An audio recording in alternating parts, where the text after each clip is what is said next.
one of my bellmen approached me, and he kind of had a weird look on his face, and he said to me, can we go in your office and talk?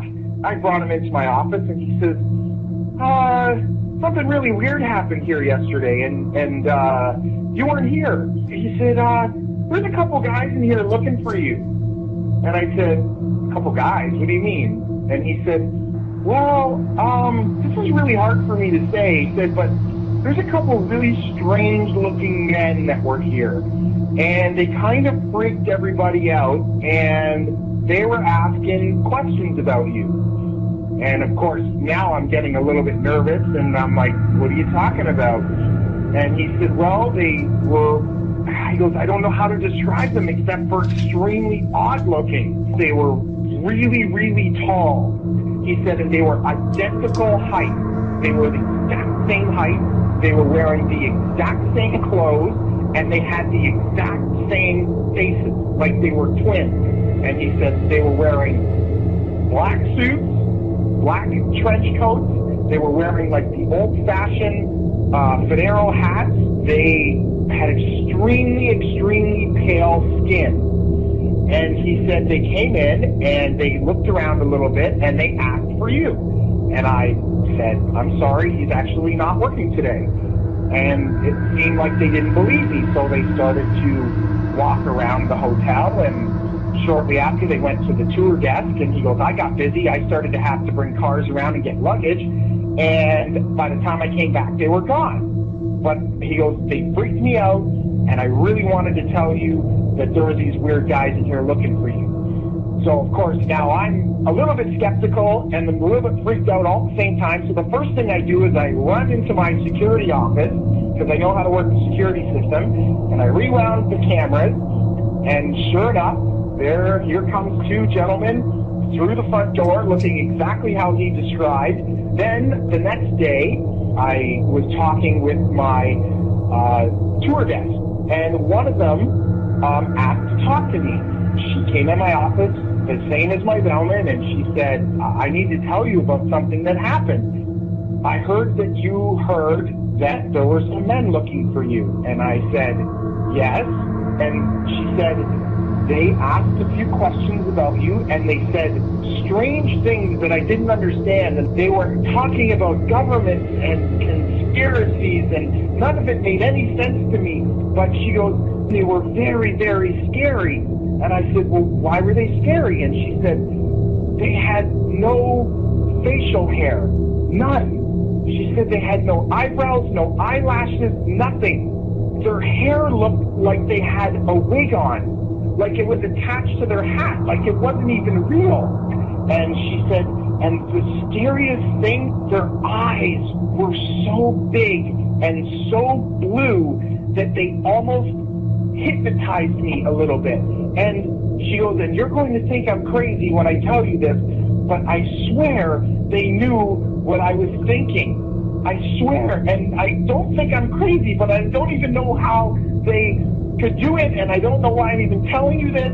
She goes, so I started to think about things other than you, and I don't even know if it worked. And she started to cry, and she said one more thing before she left. She said, these men, they didn't blink. Not once did I see them blink.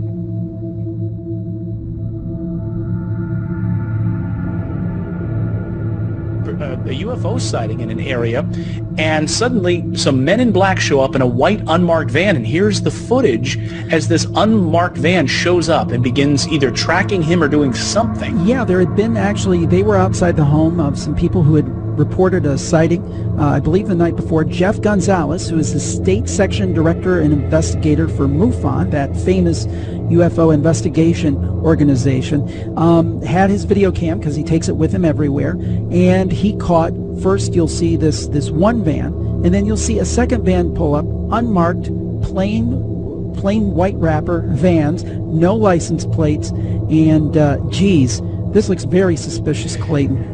Yeah, and he says, look, it's been confirmed that the Men in Black, a secret service dedicated to keeping a lid on the UFO issue, have harassed whistleblowers in the past. They've harassed researchers who might reveal secrets. We know that Stan Romanek in Colorado has famously written about this in his great book, Messages, being tracked, followed, harassed by people, mysterious, perhaps government officials, almost like Keystone Cops style folks. And whistleblowers have died over this issue, according to Jeff.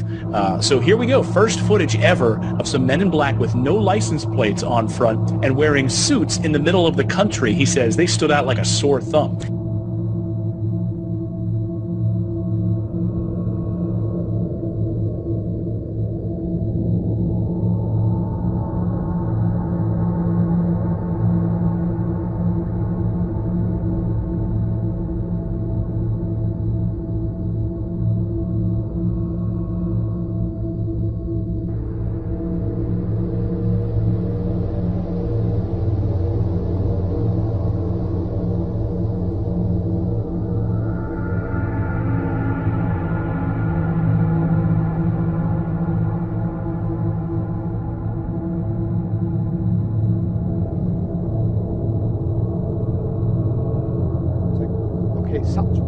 Something weird's going on here.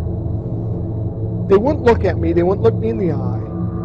I decided to get my camera. They told me they were there. The landlord wanted them to replace all the siding, and they were there to replace the siding. They took my camera down. They had it nicely set on the ground, which kind of upset me because that was a real expensive surveillance camera. And here's me talking to them.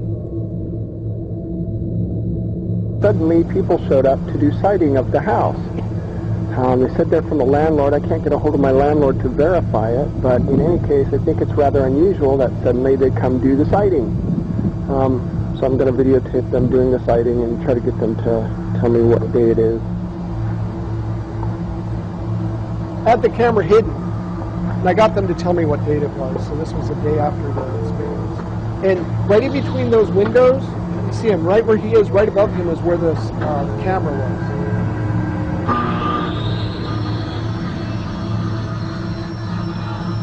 It says Bob Siding from Grand Island, Nebraska. That's what it said on the door. Hey, what's today's date? 8th of October? Never look at me, not once. I try to get in front of them to make them look at me, and they turn away.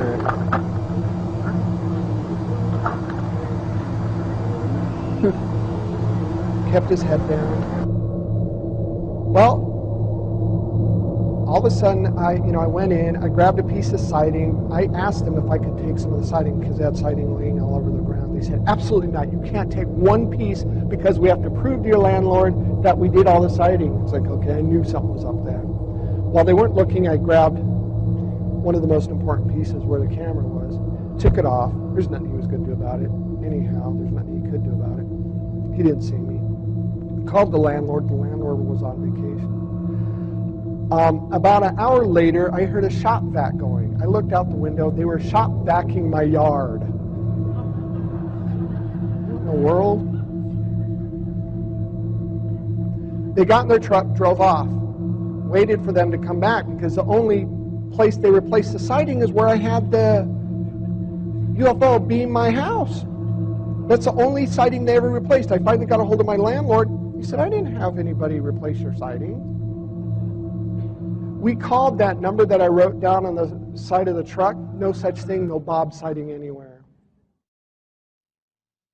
Well, we have a scary tale time worthy of Halloween, only it looks like the spooks in this story might work for the government. We've been telling you about the strange object that crashed near the Colorado River back in May and was quickly scooped up by helicopters. Residents say after the choppers came the men in black. So who are these X-Men? The I-Team's George Knapp here with more on that story, George. Well, you know, this mystery surrounding the object that fell from the sky is pretty juicy by itself, but the stories we've been hearing about these X-Men agents and their spooky vehicles takes the tale to a whole different level. Tonight we'll go on a boat ride to search for the spot where this thing crashed, but we'll also hear from river residents about their strange encounters. Anyone that knows me knows I'm crazy. A lot of people have been searching for Bob on the river. His occasional home at the Topak Marina is easy to miss, tucked away as it is off the road and under a bridge. When the story of the Needles UFO crash went national, Bob went underground, trying to avoid the UFO hunters who wanted him to lead them to the point of impact. The night before a network TV crew was to arrive, a large wildfire erupted and forced the evacuation of the marina. Bob wondered if someone was trying to wipe out clues at the presumed crash site. But this isn't where the UFO hit the ground. This is the position. This is approximately where I was that night. The I-Team rode along as houseboat Bob made his first return to the scene, approximately 5 miles upriver from Topak. Pinpointing the exact spot is difficult because he'd been floating downriver for a few hours in the middle of the night when it happened. That's when I saw the bright turquoise, blue, green flame, and it was coming directly straight down out of the sky. Within minutes, helicopters arrived and hauled the object away.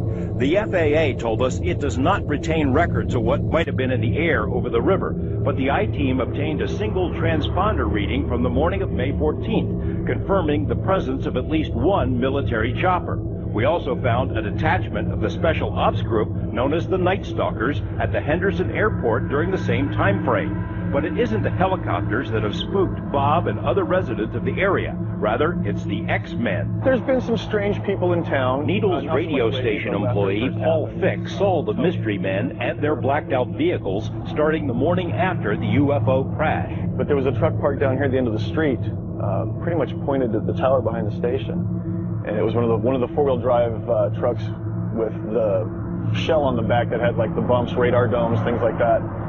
And same thing Dave saw, one of the guys, the guys that are sitting there with the sunglasses on, very stiff looking. Beefed up utility vehicle that had some very strange equipment on the back. It was black. The shape of the back of this utility vehicle was very stealth. It had just the angles. Radio station owner Dave Hayes saw the vehicles and the men inside on his way to work the morning of the crash, and outside his station right after Bob on the river called in to report what he'd seen. Other listeners started reporting their own sightings of the X-Men. The fact that there were people here the next day, almost like a team, it seemed like that they were doing either some sort of cleanup. I was there when the phone call came in from River Bob. Political organizer Tony Fagan had a face-to-face with the mystery men. The day after Bob called the radio station, Fagan was grilled by a stranger who showed up at one of her political meetings. Well, this gentleman came over and shook hands. He said that his name was Phil, and that he understood that I was at the radio show when all of the calls were coming in about River Bob.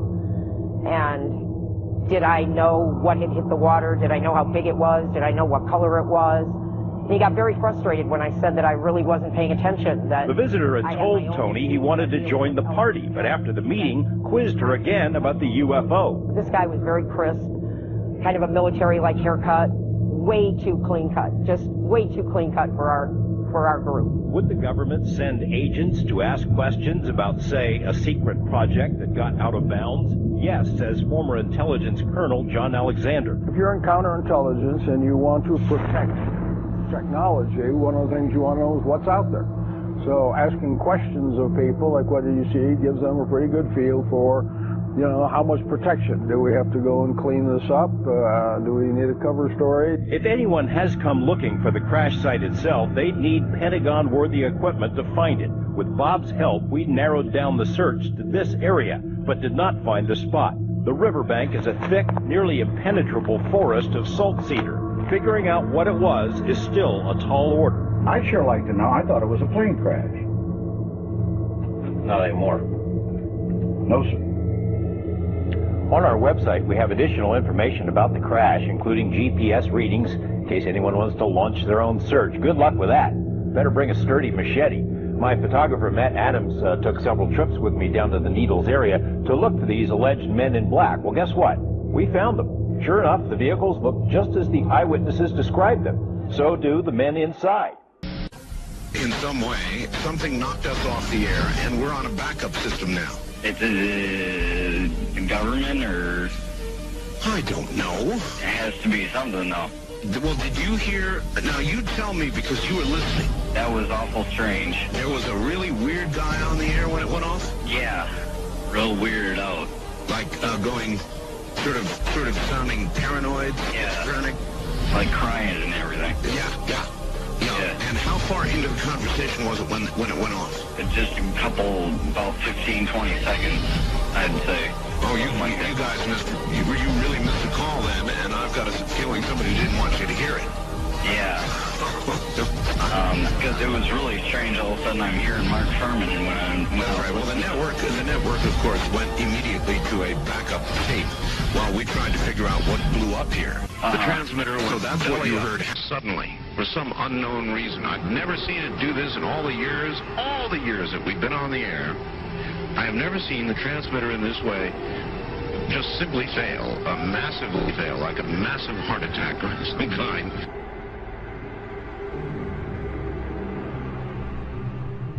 Do you believe, and describe, do you believe that your show was shut down for national security reasons? And tell us a little bit about what happened with the show out there.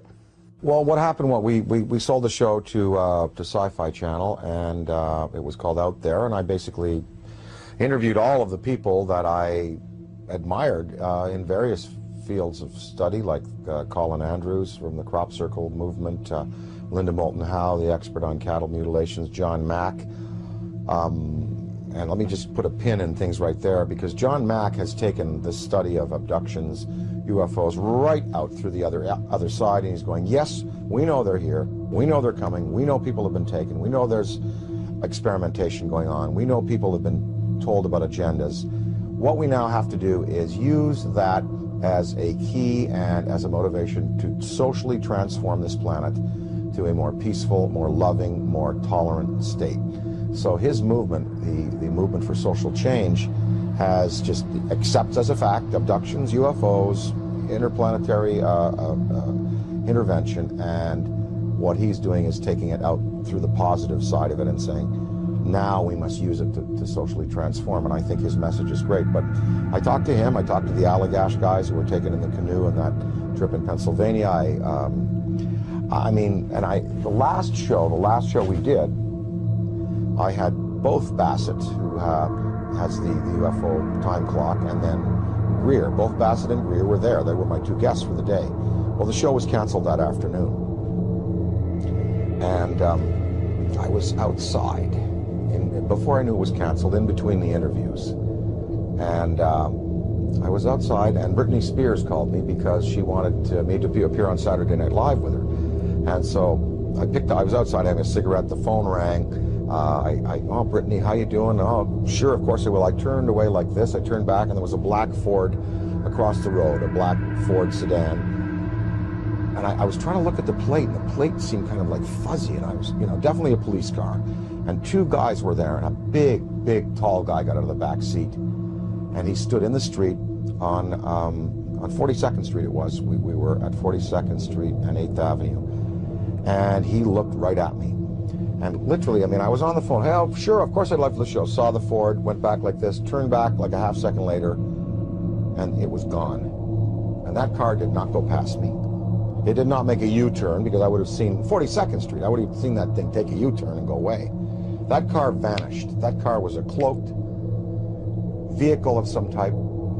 And whether this was like a warning to me, because the guy got out of the back seat, gave me a real dirty look. That car vanished. I know what I saw. And, it was just this fast. It was, oh, hi, Brittany, sure. Oh, of course, I'd love to do. Guy gives me a dirty look. Oh, well, sure. Car gone. That's what happened. And then 2 hours later, we were told we were not to continue taping, and the show was canceled, and none of them would air. I don't know. I don't know. Was that an MIB experience? Black helicopters, military abductions that happen. Sometimes people are taken, and they talk about then being visited by, military personnel and debriefed about their abduction. Was it a technology associated with some of these beings that are visiting that wanted to warn me off, or that wanted to give me verification that I was on the right track? I don't know. But I do know I did turn back a second later, and it takes so long for an automobile accelerating from 0 to 40 miles an hour to reach the corner of 8th Avenue and 42nd Street going past me, and then pulling a U-turn and going out towards Times Square, I would have seen that car. And I looked around. I mean, I was looking for that, and it was gone. So, I don't know. The tapes exist. I have them. We're going to try to repackage them. We might put them out on DVD. One report sent to the government's secret UFO headquarters in Room 801 was from a 16-year-old girl in Somerset. The files revealed that from the window of her parents' home, she had witnessed a strange craft that emitted an eerie, glowing light. I said to the family I'd sent off a letter, and they said, oh, well, nothing will come of it. No, that's nothing. And then I was most surprised to get a letter back saying that they were going to send a gentleman to see me. I felt quite chuffed, to be honest, that somebody was coming to see. Anyway, this chap turned up, and to my disappointment, he didn't have a uniform on. I just thought he would be from the RAF and would be in uniform, but he wasn't. I think it's quite interesting to speculate that when somebody from the Ministry of Defence perhaps knocked on someone's door and said, I've come here to talk to you about your UFO sighting, and I'm sure these people would be smartly dressed, probably in dark suits, and it seems to me that this is the genesis of the so-called Men in Black. I can't remember if he had identification. I think he must have done, because I'm quite sure my mother wouldn't have let me see a strange man without being pretty sure he was somebody. But he, if I remember rightly, he wore a dark suit, he came in a dark car. The mysterious man from the ministry proceeded to question the young Henson about what she thought she had seen. He wanted to talk to me about the thing, what I'd seen. I described it.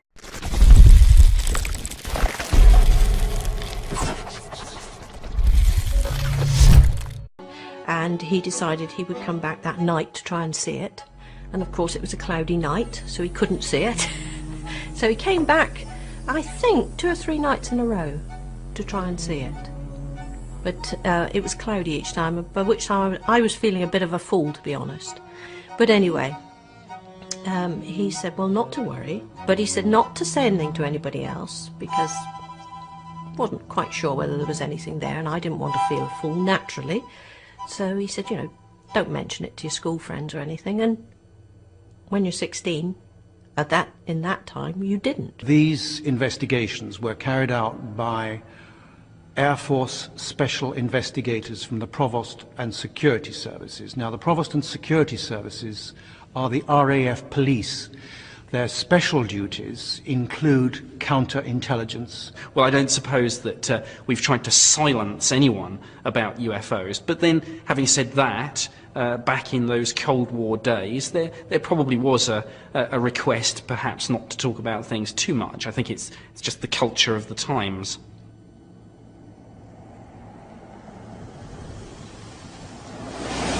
I didn't hear anything for some time, and then eventually a letter came to say that I had discovered, if I remember rightly, a new planet, which I was well chuffed about, but they gave it a number.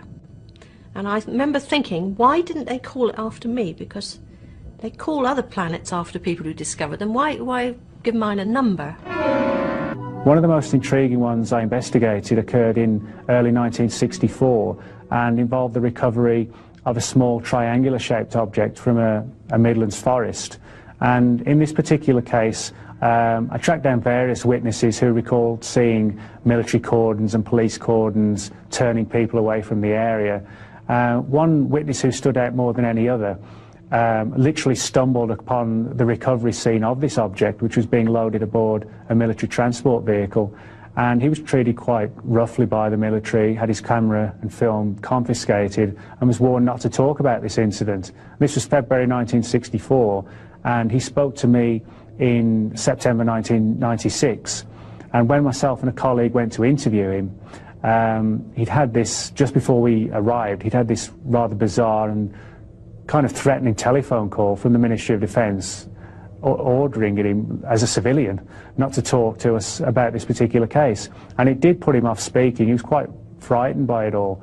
And of course, we hear accounts like this very often within the UFO subject, and you need to investigate each one on its own merit. What we did, we through various checks and things like this, we were able to determine that he had indeed received a telephone call from the Ministry of Defence, one specific branch called the Ministry of Defence Guard Service. Now, this man is now in his 70s, and he's just a retired washing machine repairer, living on his own in a small apartment, and he gets a phone call from the Ministry of Defence Police at 9 o'clock in the morning, warning him not to talk about an incident that he was involved in 40 years previously. Unfortunately, we were able to verify the incoming details of this telephone call to confirm that he did receive it.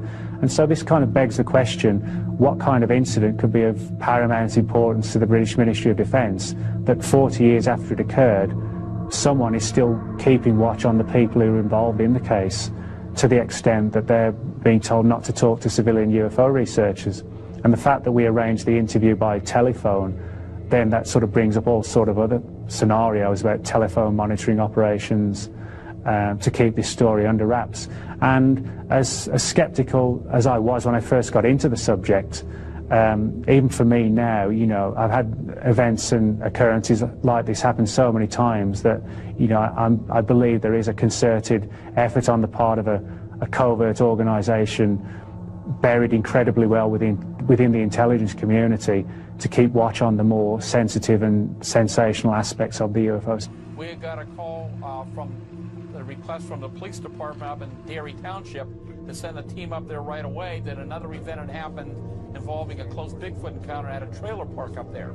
So we proceeded from Hermanley, PA, up to that trailer park up in Derry Township.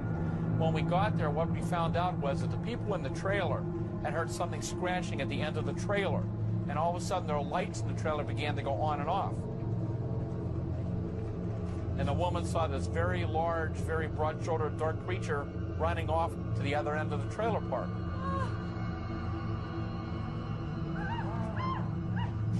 Another neighbor had called her because he had seen something very large by her electric meter.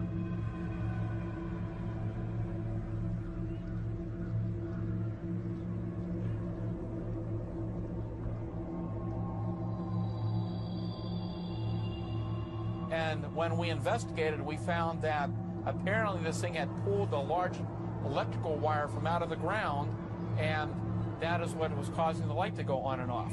So what happened was that several days later, I got a call from that woman who had been at that trailer park who had experienced that event. And she called to tell me that she had found some hair samples on the trailer that may be connected with the creature she had seen several days before.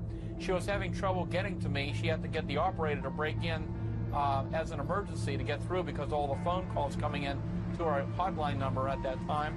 And anyhow, what she called about, she was highly upset because a man had come to her trailer saying he was investigating the Bigfoot sightings in the area. She didn't know how he had even gotten her name. And he came down to her trailer, and she mentioned to him that she was trying to reach me, that she had these hair samples.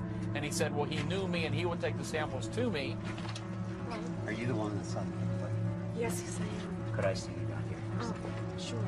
Yes. Yes, we did over here. Well, I can show you this. First of all, we collected these hair samples. I'm going to take this for me. I also took this picture. You can't have that picture. That belongs to me. I'd really like to have that back. That doesn't belong to you. Investigation. There's a footprint up there. And also there was some other people right there at the trailer looking, some footprints. They had been found right near the trailer, looking around the area as well. There's the footprint. Then it went over to the footprints in the ground and began to destroy the footprints. At that point, the lady began yelling that, you know, who are you? What are you doing? I'm calling the police. And they said he ran out of there, ran back to his vehicle, which had an Ohio license plate, and almost turned over getting out of there at a high rate of speed. Now, who this fellow was, to this day, we don't know. And, of course, what happened to the hair samples is something that we'll probably never know.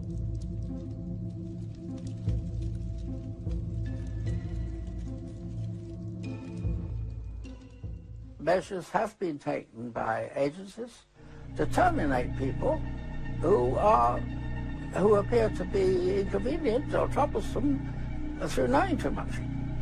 I would go interview people that claimed they had seen something and try to convince them they hadn't seen something or they were, you know, hallucinating or something. Well, if that didn't work, another team would come in give all the threats and threaten them, their family, and so on and so forth. And they would be in charge of discrediting them, making them look foolish, and so on and so forth. Now, if that didn't work, then there was another team that put an end to that problem, one way or the other. Secretary of Defense Forstall was the first real powerful known person that was eliminated because he was going to release the information. And nobody has ever paid for that crime. That crime had never been really thoroughly investigated by forces to see what happened to him. But most people know that he was thrown out the window of the hospital, and he wasn't killed by being thrown out the window, but he never got up alive. He was talking about being erased. And I said, man, what do you mean, erased? He said, yes. He said, you will be erased. I said, how do you know all this? Or something to that effect. And he said, I know. He said, they'll go after not only you, he said, they'll go after your family. And those were his words. UFO insiders call them MIBs. That's an acronym for Men in Black. These Men in Black are one of the least known and yet most disturbing elements of the UFO experience. The phenomenon is reported worldwide, and the stories that witnesses tell are remarkably similar. Seeing a UFO can be an exhilarating experience, but for some, that excitement soon turns into desperate paranoia. After a sighting, some witnesses report that they're threatened and harassed by mysterious thugs known to UFO investigators as MIBs, Men in Black. Just who are these Men in Black? Where do they come from? And why do they seem to be tracking and spying on those who've had a close encounter? There it was. It is a long, lit-up, cigar-shaped object heading just over the rooftop. Then it moved out of sight, and I went back home. And when I got home, my wife said, you just got a phone call. I said, a phone call? And it said that if you talk to the media about this, that your daughter will die. Immediately following a UFO sighting, the strange encounters with MIBs begin. They would walk in seemingly from nowhere, be driving a car that may be as old as 25 years. It would be immaculate, shiny, without a mark on it. The individual, in several cases, drove down to the end of the street, turned, the guy ran down after them, and they were completely gone. Men dressed in black, driving black cars, reportedly follow and sometimes even threaten UFO witnesses, and their motives appear to be strangely sinister. Witnesses driving home from having lunch at a restaurant have reported seeing a UFO. Before they could get home, they had cars waiting for them, warning them not to talk about the case. An investigator was approached by a very Saturn-looking man who said, you know, people that look for UFOs sometimes find problems. There have been a few cases where individuals have died under mysterious circumstances. Reports of contact with MIBs seem to follow a definite pattern and occur throughout the world. One horrified witness was harassed by MIBs after sighting a UFO near Toronto, Canada. And it was about 3 o'clock in the afternoon. There was a knock on the door. I opened the door, and there was this very odd-looking man standing there. He had a photograph album in his left arm, and he didn't say anything for a full minute. He was about 5'6". He was extremely thin. He had a slightly enlarged head. His face was a very strange olive hue. He wore a black turtleneck. He wore black pants. He was dressed entirely in black. His eyes were not oriental looking. They were extremely long. They literally wrapped around his temples. I have never seen eyes like that. Those eyes held me.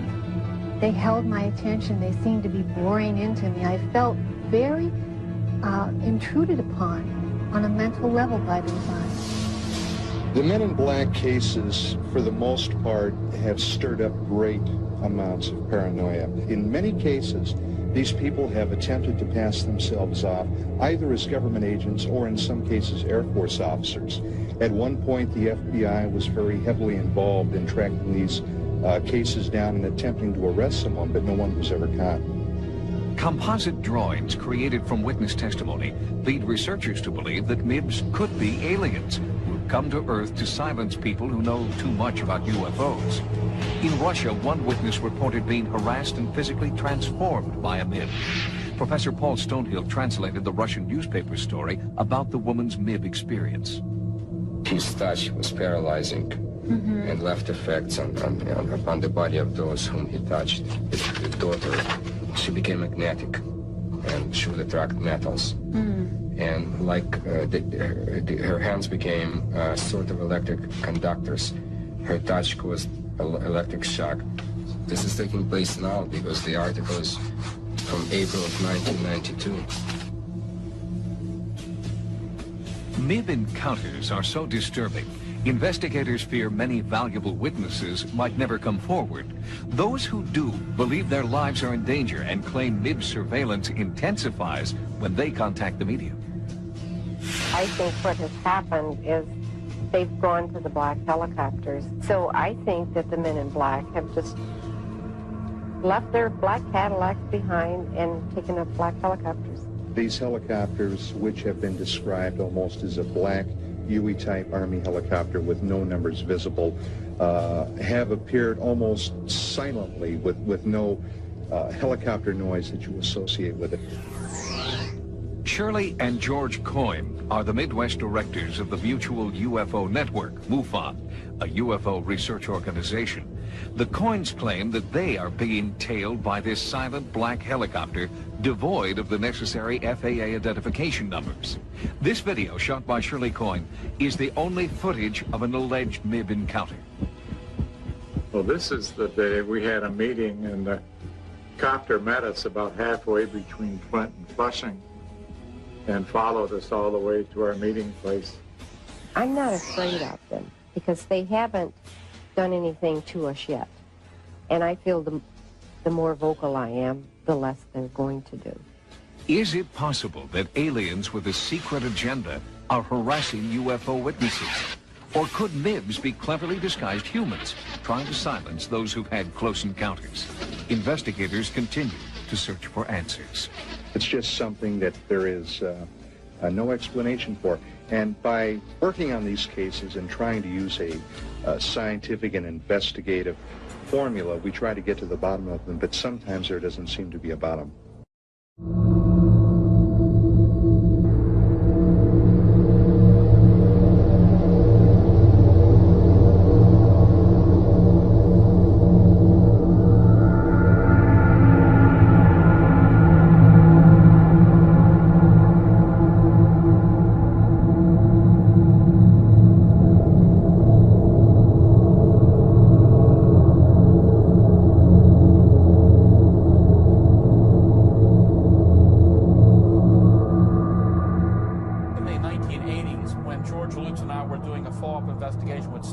His event that happened in 1973, a very intriguing detail surfaced as we talked to him that day. We talked about the possibility of doing some hypnosis with him concerning certain aspects of that event back in 1973. He had not been hypnotized by any of our research group or any other people involved in the investigation that we know of back at that time. So anyhow, we talked to him about it during the mid-'80s when we were there, and he looked at us and said, "You already did hypnosis." What are you talking about? Yeah, you sent two guys over, an army guy and a guy in a suit. When was this? Like 10 years ago. Are you sure? Positive. They said that we sent them? He said you sent them. He said your name. Guy in a suit said he knew you, Stan, that you told him to come hypnotize me. That's impossible. It wasn't us. Shortly after Stefan reported seeing the UFO and the ape-like creatures near it, he was visited by a man in a dark suit and a military officer.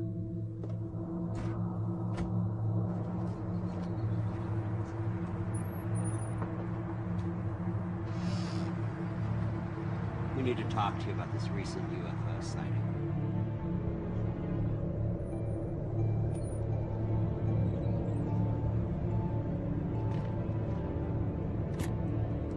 We'd like some more information about what you witnessed the other night. Now, here are a few pictures I'd like to to show you, to see if anything matches what you saw. During the interview that these two men had with Stefan, one of the men produced a briefcase, and out of the briefcase he pulled out a number of photographs which apparently were very intriguing to Stefan, because there were photographs of unidentified flying objects and Bigfoot-type creatures. We're friends of Stan Ward's. And he talked to him for quite a while, and then the one gentleman said that they would like to hypnotize him. And he remembered that he pulled a large ring out, and they began to move it in front of his face over and over again, and apparently they did hypnotize him. Backwards from 10. 10, 9, 8, 7, 6, 5, 4. Shoot it! 3, 2,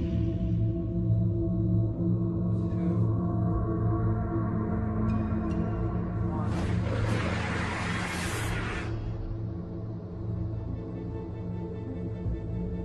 I want you to tell me everything you saw that night.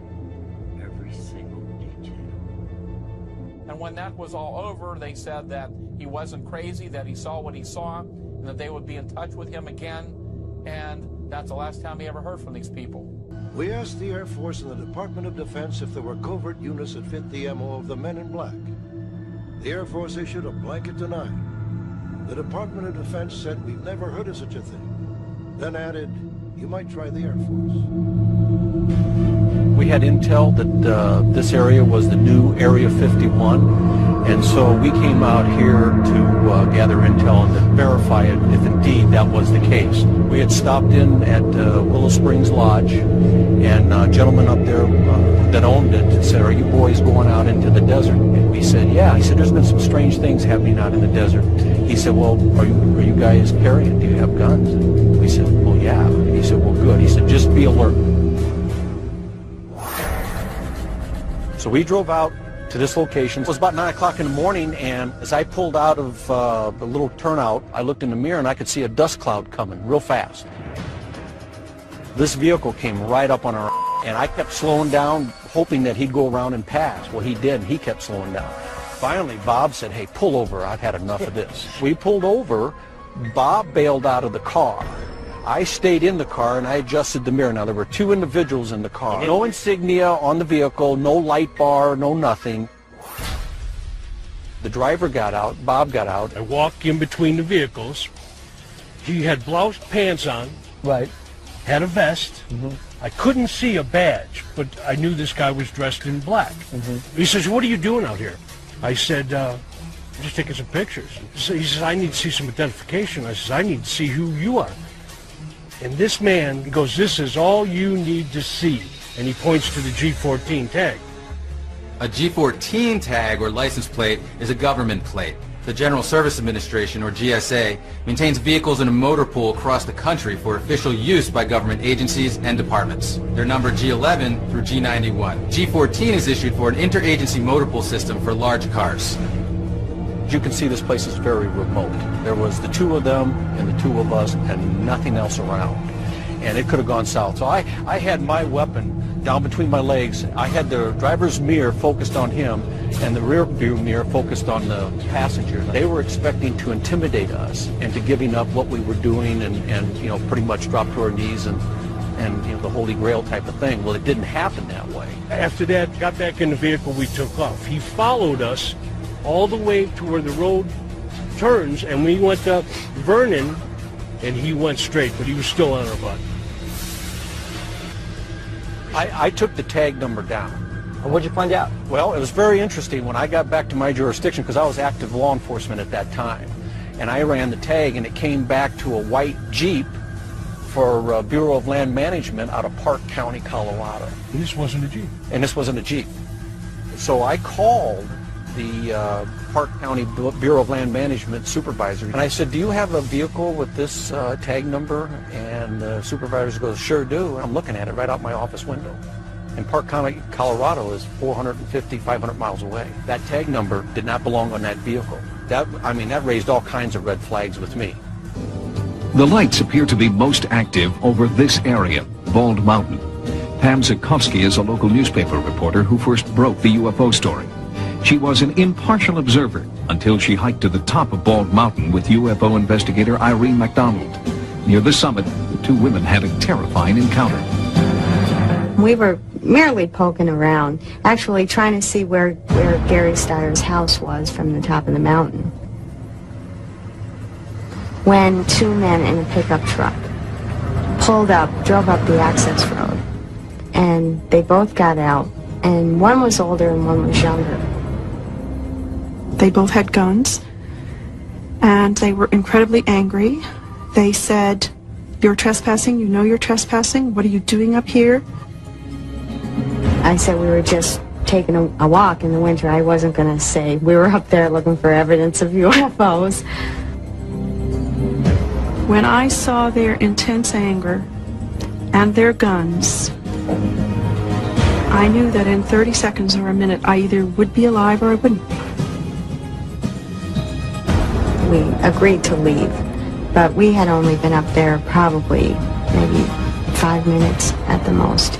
And what's unusual is the fact that almost everybody at one time or another in this area has climbed that mountain for exercise or recreation and never have been threatened with a gun. Pam Zukovsky never saw the two men again and believes they were not local. She ran a search on their license plate number, but that has only deepened the mystery. The plate number does not exist in any Pennsylvania motor vehicle record. The identity